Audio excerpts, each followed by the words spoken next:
আসসালামু আলাইকুম বন্ধুরা, কেমন আছেন সবাই? আজকে আমি আপনাদের মাঝে নিয়ে চলে আসলাম অ্যালভেন্ডিএস ওষুধের রিভিউ। যারা দীর্ঘদিন যাবৎ কৃমির সমস্যায় ভুগতেছেন তাদের জন্য এই অ্যালভেন্ডিএস ওষুধটি নির্দেশিত। এই অ্যালভেন্ডিএস ওষুধটি চুষে খেতে হয়।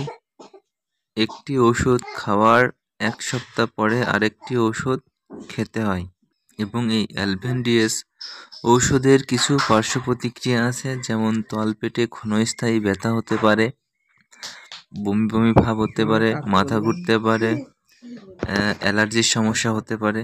তবে এ সবকিছুই ক্ষণস্থায়ী এবং গর্ভ অবস্থায় এই ওষুধটি সেবন করা মোটেই উচিত নয়। এই অ্যালভেন্ডিএস ওষুধটি ম্যানুফ্যাকচার করেছে এসকেপ ফার্মাসিউটিক্যাল এবং এতে রয়েছে অ্যালবেন্ডাজল 400 mg।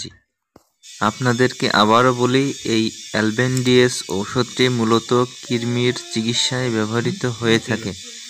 একটি ওষুধ খাওয়ার 7 দিন পরে আরেকটা ওষুধ খেতে হয় এবং এভাবে একটি সম্পূর্ণ ডোজ কমপ্লিট করতে হয়।